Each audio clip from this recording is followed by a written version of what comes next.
217 मार्च को हमारा कक्षा 12वीं का व्यवसाय अध्ययन बिजनेस स्टडीज का एमपी बोर्ड का पेपर लगातार दोस्तों मैं आपको तैयारी कराते जा रहा हूँ। ओके, क्रम से मैं आपको 2 अंक वाले कंप्लीट करा दिए क्वेश्चन और साथ ही आपको वस्तुनिष्ठ बताते जा रहा हूँ। क्रम से वीडियो देखना चाहते हैं 12th business studies topper series 2025 के नाम से प्लेलिस्ट है। प्लेलिस्ट में जाकर क्रम से वीडियो देखकर आप तैयारी कर सकते हैं। इस वीडियो में हम देखने वाले दोस्तों 3 अंक वाले अति महत्वपूर्ण प्रश्नोत्तर। ये आपका क्या है, पार्ट 1 रहने वाला है।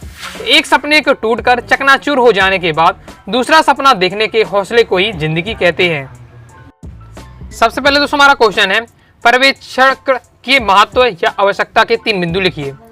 तो आवश्यकता पूछे पर्यवेक्षण का या फिर पर्यवेक्षण का महत्व पूछे, देख लेते हैं। पहले है लक्ष्यों की प्राप्ति, दूसरा है प्रभावी संप्रेषण, तीसरा है कार्य क्षमता। ये आपके 3 पॉइंट रहने वाले हैं पर्यवेक्षण के महत्व में। ओके, तो पहले तो अभी क्या है, कोई सॉल्यूशन याद करें तो हेडिंग आपको याद होना चाहिए। तो पर्यवेक्षण के महत्व आपको याद करके रखना है, लक्ष्यों की प्राप्ति, प्रभावी संप्रेषण, कार्य क्षमता। ओके, फिर उसके बारे में आप एक लाइन पढ़ लीजिएगा, आपका हो जाएगा। जितना आपको पेपर में लिखना चाहिए उस हिसाब से मैंने दिया हुआ है। नेक्स्ट हमारा क्वेश्चन है, मौद्रिक एवं अमौद्रिक अभिप्रेरणा या प्रेरणाओं में क्या अंतर होता है। तो देख लेते हैं। तो प्रेरणा का मतलब क्या होता है, यानी मोटिवेशन देना। ओके, मौद्रिक यानी पैसों के माध्यम से अगर मोटिवेशन दिया जा रहा है तो आपका मौद्रिक अभिप्रेरण, और आपको जिसमें क्या है बिना पैसे के माध्यम से, ओके, मतलब पैसे बिना दिए बिना आपको अगर मोटिवेशन किया जा रहा है तो वो आपका हो जाएगा अब आपका गैर मौद्रिक या अमौद्रिक अभिप्रेरण। क्लियर है, देख लेते हैं। अभी किसमें मोटिवेशन देने की बात है, ओके, बिजनेस में देने की बात हो रही है। कि देख लेते हैं पहला है मौद्रिक अभिप्रेरण में। मौद्रिक अभिप्रेरण में मुद्राओं के रूप में मापा जाता है, जबकि अमौद्रिक अभिप्रेरण में मुद्रा के रूप में नहीं, अब तो क्या संतुष्टि के रूप में मापा जाता है। इसमें भौतिक आवश्यकताओं की संतुष्टि किया जाता है मौद्रिक में, जबकि इसमें अमौद्रिक में सम्मान, पद, आत्मसम्मान की संतुष्टि होती है। ये अभिप्रेरण श्रमिकों के लिए अधिक उपयुक्त होते हैं, जबकि ये अभिप्रेरण प्रबंधकों के लिए अधिक उपयुक्त होते हैं। ओके, श्रमिक है जो मजदूरी का काम कर रहे हैं तो उन्हें ज़्यादा सम्मान से मतलब नहीं, उन्हें तो अपने पैसे से मतलब होता है। जबकि जो बड़े बड़े मैनेजर होते हैं, कुछ कंपनी में बहुत बड़े मैनेजर होते हैं, तो उन्हें अपने क्या है, उनके अपनी थोड़ा क्या सम्मान की बात होती है, तो उन्हें क्या सम्मान से ज़्यादा मतलब होता है इस बात से। नेक्स्ट है नियंत्रण की विशेषताएं बताइए, इंपॉर्टेंट रहने वाला है। तो नियंत्रण एक प्रबंध की कार है, दूसरा नियंत्रण प्रबंध के सभी स्तरों पर आवश्यक है, तीसरा है नियंत्रण एक सतत प्रक्रिया है। तो ये आपके दिए हुए नियंत्रण की विशेषताएं, तो क्रम से आपको अच्छे से तैयार कर लेना है। नियंत्रण एक प्रबंध की कार है, नियंत्रण प्रबंध के सभी स्तरों पर आवश्यक होता है और नियंत्रण एक सतत प्रक्रिया है। बाकी आपको क्या है, इनकी 2 लाइन जो दी हुई है वो पढ़ के आपको समझकर तैयार कर लेना है। नेक्स्ट पॉइंट है, नियंत्रण की परंपरागत या सामान्य प्रणालियों का वर्णन कीजिए। नियंत्रण की परंपरागत या सामान्य प्रणाली को वर्णन करना है। कौन कौन सी प्रणालियां हैं, पहला है अवलोकन द्वारा नियंत्रण, दूसरा है आकेक्षण द्वारा नियंत्रण, तीसरा है किस्म या गुण के नियंत्रण। तीनों पॉइंट पहले याद कर लीजिए। अब अवलोकन द्वारा नियंत्रण किस प्रकार से, कि उपक्रम में कार्यरत व्यक्तियों के कार्यों का प्रत्यक्ष रूप से अवलोकन करना में नियंत्रण रखा जा सकता है, कि जो लोग क्या किस प्रकार से काम कर रहे हैं उसको हम क्या जांच करते रहे, देखते रहे, तो उसमें एक प्रकार से नियंत्रण हम रखे उनके कामों में क्या नियंत्रण रखेंगे। आकेक्षण द्वारा नियंत्रण, आकेक्षण के माध्यम से नियंत्रण रखा जा सकता है, क्योंकि आकेक्षण द्वारा संस्था के कार्यकलापों, भूल चूक, कपट, गबन आदि का क्या पता चल जाता है। और किस्म या गुण से नियंत्रण किस प्रकार से होता है, तो जिसमें हम क्या है इन नियंत्रण का उद्देश्य निर्धारित किस्म, रंग, रूप, आकार, डिजाइनिंग, परिधि आदि के अनुसार उत्पादों का निर्माण करना। किस्म नियंत्रण के मुख्यतः नियंत्रण की वह तकनीक है जो संभवतः बनाती है कि वांछित माल की ग्राहकों तक पहुंच रहा है, मतलब जैसा क्या कंपनी देना चाहती है सामान वैसा ही क्या कंपनी अच्छे से बना रही है, कि कंपनी के जो कर्मचारी वैसे ही सामान बना रहे कि नहीं बना रहे, सही से सामान पहुंच पा रहा कि नहीं पहुंच पा रहा, तो इस पर रहता है आपका किस्म नियंत्रण में अंदर। नेक्स्ट हमारा क्वेश्चन है, वित्तीय प्रबंध के प्रशासनिक कार्य लिखिए। वित्तीय प्रबंध के आपको प्रशासनिक कार्य बताने हैं, तो वित्तीय पूरा अनुमान लगाना है, दूसरा है आय का प्रबंध करना, तीसरा है आपका वित्तीय कार्यों का निर्देशन। तो ये आपके दिए वित्तीय प्रबंध के प्रशासनिक कार्य, तैयार कर लीजिएगा। आगे नेक्स्ट हमारा क्वेश्चन है, स्थायी पूंजी की आवश्यकता को प्रभावित या निर्धारित करने वाले 3 घटक आपको लिखने हैं। तो स्थायी पूंजी को कौन कौन से पूंजी को प्रभावित करने वाले घटक आपको बताना है। तो स्थायी पूंजी की आवश्यकता को प्रभावित करने वाले आपके घटक है, पहला है आपका व्यवसाय की प्रगति, आधारभूत गहन उद्योगों के लिए अधिक एवं अन्य उद्योगों के लिए अपेक्षाकृत कम स्थायी पूंजी की आवश्यकता होती है। व्यवसाय की प्रगति कैसी होती है, डिपेंड करता है कि व्यवसाय छोटा है, ओके, या व्यवसाय बड़ा है, कम पूंजी से व्यवसाय बन रहा है कि अधिक पूंजी लगाकर क्या ये व्यवसाय बन रहा है। दूसरा है व्यवसाय का आकार। व्यवसाय का आकार, कि व्यवसाय का आकार भी स्थायी पूंजी के पर आधारित है। बड़े व्यवसाय के लिए क्या अधिक और छोटे आकार के उपक्रमों के लिए क्या कम पूंजी स्थायी पूंजी की आवश्यकता पड़ती है। तीसरा उत्पादन नीतियां, उत्पादन की नीतियां भी स्थायी पूंजी की मात्रा को निर्धारित करती हैं। पूंजी गहन उद्योगों के लिए अधिक स्थायी पूंजी और श्रम गहन उद्योगों के लिए कम जो स्थायी पूंजी की आवश्यकता होती है। नेक्स्ट हमारा क्वेश्चन है, संगठन के महत्व समझाइए। 3 आपको संगठन के महत्व बताने हैं। पहला है आपका दोस्तों विकास को प्रोत्साहन, दूसरा है उत्पादन क्षमता में वृद्धि, तीसरा है समन्वय स्थापित होना। तो ये है आपके संगठन की महत्व। विकास का प्रोत्साहन मिलता है, दूसरा है उत्पादन क्षमता में वृद्धि होती है और समन्वय स्थापित होता है।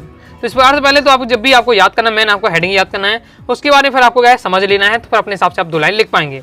नेक्स्ट हमारा क्वेश्चन रहने वाला है विभागीय संगठन एवं कार्यात्मक संगठन में आपको 3 अंतर बताने हैं। तो ये आपका दिया हुआ विभागीय संगठन और कार्यात्मक संगठन में अंतर। जैसे इसमें प्रत्येक विभाग एक दूसरे पर निर्भर होता है विभागीय संगठन में। कार्यात्मक संगठन में इसमें प्रत्येक विभाग स्वतंत्र पाए जाते हैं।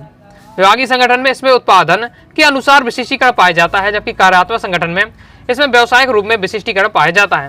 विभागीय संगठन में सभी विभाग एक दूसरे पर निर्भर होने के कारण सहयोग की भावना अधिक पाई जाती है, जबकि कार्यात्मक विभाग संगठन में क्या होता है, प्रत्येक विभाग क्या पृथक होने के कारण क्या इसमें सहयोग की भावना नहीं पाई जाती है। नेक्स्ट हमारा क्वेश्चन है निर्देशन के महत्व बताइए। निर्देशन के क्या क्या महत्व है? पहला है आपका उपक्रम की गति को प्रदान करना, आगे देख लेते हैं। दूसरा है कार्य कुशलता में सुधार होना और तीसरा है समन्वय स्थापित करना है। तो ये आपके दिए हुए निर्देशन के महत्व तो अच्छे से आपको तैयार कर लेना है। ओके, इनके तीनों के पॉइंट आपको जो हेडिंग है वो एकदम परफेक्ट याद होनी चाहिए। ओके, फिर आपको समझ कर आप 2-3 लाइन लिख लीजिएगा। ओके, आगे देख लेते हैं। नेक्स्ट है औपचारिक अनौपचारिक संप्रेषण में अंतर, इंपॉर्टेंट रहने वाला है, तैयार आपको अच्छे से करके रखना है। औपचारिक संप्रेषण और अनौपचारिक संप्रेषण। ये औपचारिक संप्रेषण में क्या इसकी स्थापना औपचारिक अथवा संगठनात्मक संबंधों द्वारा की जाती है, जबकि अनौपचारिक संप्रेषण इसकी स्थापना सामाजिक संबंध द्वारा होती है। औपचारिक संप्रेषण में पूरी तरह से विश्वसनीय होता है, जबकि अनौपचारिक संप्रेषण का अविश्वसनीय भी हो सकता है। फिर इसमें संदेश के स्रोत को पहचाना जा सकता है कि संदेश किसके द्वारा भेजा गया, जबकि अनौपचारिक संप्रेषण में इसमें यह जरूरी है कि संदेश का क्या स्रोत पहचाना जा सके। नेक्स्ट हमारा क्वेश्चन है नियोजन एवं नियंत्रण एक दूसरे के सहायक हैं एवं पूरक, स्पष्ट करना है आपको। नियोजन एवं नियंत्रण एक दूसरे के सहायक हैं या फिर एक दूसरे के पूरक हैं, उल्टे हैं। तो नियोजन एवं नियंत्रण घनिष्ठ रूप से क्या संबंधित होकर एक दूसरे पर आधारित होते हैं। नियोजन के अभाव में नियंत्रण संभव नहीं है। अगर नियोजन नहीं होगा तो क्या नियंत्रण भी नहीं हो पाएगा। ओके, नियोजन का कार्य भविष्य के लिए योजना बनाना है, जबकि नियंत्रण का कार्य यह देखना है कि योजना क्रियान्वयन ठीक तरीके से हो रही है कि नहीं है। बिल्कुल सिंपल दिया हुआ है। नियोजन क्या है? नियोजन यानी प्लानिंग। प्लानिंग हम क्या है, भविष्य में हमें आगे क्या करना है वो होता है नियोजन। लेकिन जो भी हमें काम करना अपने जैसे लक्ष्य को हम निर्धारित कर लिए, नियोजन के अंदर क्या होता है, हम लक्ष्य को निर्धारित करते हैं, लेकिन उस लक्ष्य को किन तरीकों से हमें प्राप्त करना है, उन तरीकों से हम काम कर रहे हैं कि नहीं कर पा रहे हैं, तो वो सबको देखना, वो आपका कहलाता है किसके अंतर्गत रहता है, नियंत्रण के अंतर्गत आता है। नियंत्रण नियोजन एक दूसरे के बिना क्या अपूर्ण और व्यर्थ है। यानी नियोजन नहीं है तो नियंत्रण नहीं हो पाएगा, नियंत्रण नहीं है तो नियोजन नहीं हो पाएगा। दोनों का उद्देश्य क्या, उपक्रमों के साधनों का उपयोग करते हुए उचित विकास और दिए गए लक्ष्य की पूर्ति करना है। अतः हम कह सकते हैं कि नियोजन एवं नियंत्रण एक दूसरे क्या है, सहायक और पूरक भी हैं। आगे देख लेते हैं। नेक्स्ट हमारा क्वेश्चन है नियंत्रण के कोई 3 उद्देश्य लिखिए। तो नियंत्रण के कौन कौन से उद्देश्य है? पहला आपके लक्ष्यों की जानकारी, दूसरा है साधनों की जानकारी, तीसरा है बाधाओं तथा कठिनाइयों की जानकारी। तो ये आपके दिए हुए नियोजन के उद्देश्य। आगे देख लेते हैं।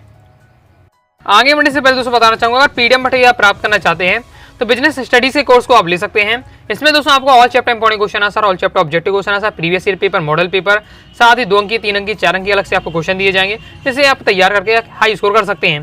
पीडीएफ मटेरियल कम समय में आप तैयारी कर पाएंगे, साथ ही आप क्या बार बार रिवीजन कर पाएंगे। तो 90 39 53 40 79 दिए व्हाट्सएप में मैसेज करके कोर्स की और जानकारी लेकर कोर्स को ज्वाइन कर सकते हैं। आगे नेक्स्ट हमारा क्वेश्चन रहने वाला है वित्तीय प्रबंध का महत्व समझाइए। वित्तीय प्रबंध के क्या क्या महत्व होते हैं? तो पहला है उपक्रम की सफलता का आधार है। प्रत्येक उपक्रम की सफलता का मूल आधार रहता है उपयुक्त वित्तीय प्रबंध होता है। दूसरा है उपलब्ध साधनों का सिस्टम उपयोग। कुशल वित्तीय प्रबंध उपलब्ध साधनों का सर्वोत्तम उपयोग करने में सहायक होता है। जितने भी क्या है जो हमारे साधन है, ओके, जो उत्पादन करने में हमारा सहयोग करते हैं, उनका सही से उपयोग करना, ओके, वित्त का प्रयोग करके, वो भी आपके वित्तीय प्रबंधन के अंतर्गत है। नेक्स्ट है प्रवर्तन की सफलता का आधार। किसी भी नवीन उपक्रम में सफलता प्रवर्तन के लिए उपयुक्त पूंजी योजना या कुशल वित्तीय प्रबंधन आवश्यक होता है। तो ये आपके दिए आपके वित्तीय प्रबंधन के महत्व। नेक्स्ट हमारा क्वेश्चन रहने वाला है कार्यशील पूंजी की मात्रा को निर्धारित करने वाले तत्व या घटक का वर्णन आपको करना है। तो कार्यशील पूंजी को मात्रा को निर्धारित करने वाले आपके तत्व या घटक कौन से? पहला व्यवसाय की प्रकृति, दूसरा है आपका नकद रोकड़ की आवश्यकता, तीसरा है व्यवसाय का आकार। तो ये आपको 3 पॉइंट के अंतर्गत आपको है तैयार करके रखना है। आगे नेक्स्ट हमारा क्वेश्चन है विकेंद्रीकरण का महत्व स्पष्ट कीजिए। विकेंद्रीकरण का क्या महत्व है? पहला है उच्च अधिकारियों के कार्य भार में कमी, नेक्स्ट है आपका विविधीकरण की सुविधा, और नेक्स्ट है आपका प्रेरणा और मनोबल में वृद्धि। तो ये आपके दिए हुए हैं विकेंद्रीकरण का महत्व, हो गए, तो तैयार कर लीजिएगा। नेक्स्ट हमारा क्वेश्चन रहने वाला है अधिकार अंतरण या भारार्पण का महत्व बताइए। मैं आपको समझा चुका हूँ, वस्तुनिष्ठ में भी समझा था। ओके, 2 नंबर के क्वेश्चन आंसर भी समझाया था। अधिकार अंतरण यानी हस्तांतरण, अंतरण यानी हस्तांतरण, यानी किसी व्यक्ति को क्या अधिकार प्रदान करना, यही आपका क्या है, अधिकार अंतरण या हस्तांतरण है, जिसे भार अर्पण भी कहते हैं। यानी अपना जो भार है हमारा, यानी हमारे अंदर, वो क्या दूसरे को देना। ओके, क्योंकि आपका क्या अधिकार किसी के पास है तो उसके अंदर भार ही तो है, तो भार को दूसरे को ट्रांसफर करना या अधिकार को दूसरे को देना, वो अधिकार अंतरण है। इसके क्या महत्व होते हैं? पहला, समन्वय एक सहायक अधिक अधिकार। दूसरा है प्रबंध की भार में क्या कमी होती है। तीसरा है अधीनस्थ कर्मचारियों का मनोबल। ओके, जब आप अपना जो उच्च एरिया वाला काम है, आप क्या है किसी नीचे वाले अपने जो आपके नीचे काम करते हैं उनको आप दे रहे हैं, तो उनका क्या मनोबल बढ़ेगा। ओके, तो इस प्रकार से आप क्या है ये आपके पॉइंट दिए हैं, हेडिंग अच्छे से याद हो। समन्वय सहायक अधिकार का अधिकार, नेक्स्ट है आपका प्रबंध की भार में कमी, तीसरा अधीनस्थ कर्मचारियों का मनोबल। तो ये आपके अधिकार अंतरण के महत्व क्लियर है। तो इस प्रकार से मैंने आपको 3 अंकी वाले क्वेश्चन आपको बताया है। कुछ और क्वेश्चन और देखने तो सेकंड पार्ट में आपके कवर कर दूंगा। तो आई दोस्तों, आपको वीडियो लाइक सब्सक्राइब जो कर दीजिएगा। क्रम से तैयारी करना चाहते हैं 12th business studies topper series 2025 के नाम से प्लेलिस्ट है, प्लेलिस्ट हो जाकर क्रम से वीडियो देखकर आप तैयारी कर लीजिएगा। साथ ही दोस्तों टेलीग्राम चैनल, व्हाट्सएप चैनल को ज्वाइन कर लीजिएगा। डाउट आता है कमेंट से आप जरूर पूछिएगा। मिलती है नेक्स्ट वीडियो में, तब तक के लिए बाय बाय।